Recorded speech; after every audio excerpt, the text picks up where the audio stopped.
Perkenalkan, nama saya Anita Nia, NIM F0271201016 dari Universitas Tanjung Pura Pontianak, Prodi D3 Perpustakaan. Saya akan menjelaskan apa yang dimaksud dengan informasi. Menurut KBBI, pengertian informasi adalah penerangan, pemberitahuan, kabar atau berita tentang sesuatu. Nah, informasi adalah pesan, ucapan atau ekspresi, atau kumpulan pesan yang terdiri dari simbol atau makna yang dapat ditafsirkan, atau pesan dan kumpulan pesan. Informasi dapat direkam atau ditransmisikan. Lanjut, saya akan menjelaskan apa saja yang termasuk jenis-jenis informasi. Pertama, informasi berdasarkan sifat. Informasi berdasarkan sifat ini terbagi menjadi 3 bagian, yaitu pertama, informasi menurut faktual, yaitu informasi yang dibuat berdasarkan fakta dan dapat dibuktikan kebenarannya. Kedua, opini atau konsep, yaitu informasi yang dibuat berdasarkan pendapat seseorang tentang sesuatu hal. Yang ketiga, deskripsi, yaitu informasi yang dibuat dalam bentuk penjelasan terperinci mengenai sesuatu hal. Yang B, informasi berdasarkan kegunaan. Jenis informasi berdasarkan kegunaan dapat dibagi menjadi 2 bagian. Pertama, informasi yang menambah pengetahuan, yaitu informasi yang bisa menambahkan pengetahuan baru bagi seseorang. Kedua, informasi yang berdasarkan penyajian atau informasi yang disampaikan dalam beberapa bentuk seperti artikel, foto, video, dokumen, dan lain-lain. C. Informasi berdasarkan bidang kehidupan. Informasi yang dibuat dalam beberapa kategori seperti informasi kesehatan, informasi olahraga, informasi pendidikan, informasi bisnis, dan informasi lainnya. D. Informasi berdasarkan lokasi peristiwa.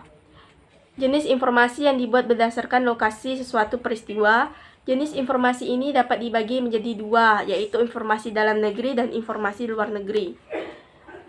Saya akan menjelaskan keterkaitan antara informasi perpustakaan dan peserta didik, siswa atau mahasiswa, sumber informasi cetak dan non-cetak, tenaga pengajar, guru atau dosen, sekolah dan perguruan tinggi, masa depan, dan bangsa. Pertama, saya akan menjelaskan terkaitan informasi terhadap perpustakaan. Keterkaitan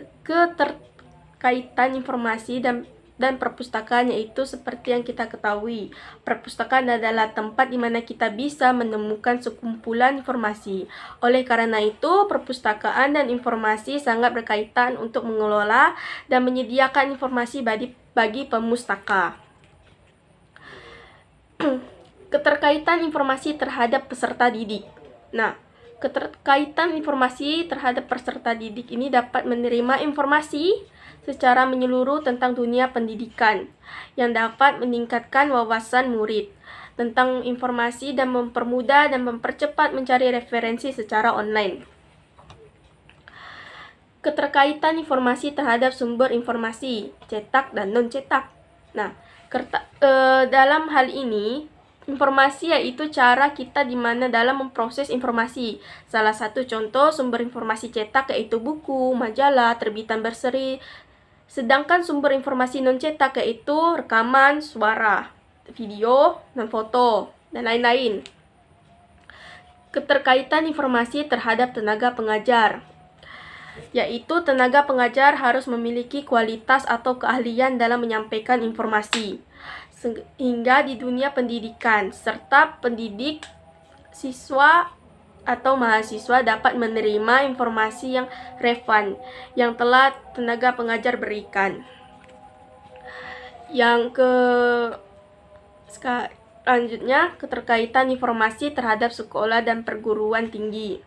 Keterkaitan informasi terhadap sekolah atau perguruan tinggi yaitu tempat kita dalam memperoleh informasi yang cukup banyak dan relevan, di mana setiap sekolah atau perpustakaan pasti memiliki perpustakaan sebagai sumber informasi.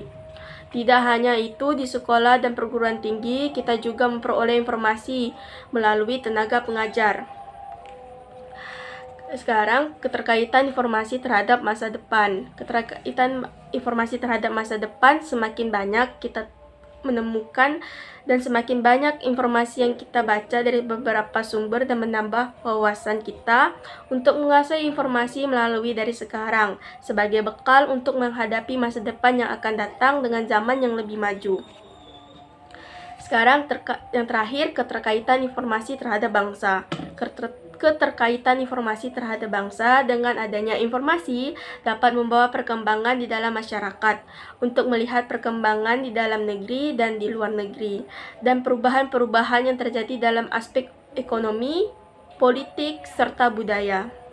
Sekian dari saya, mohon maaf bila ada kesalahan kata. Semoga bermanfaat.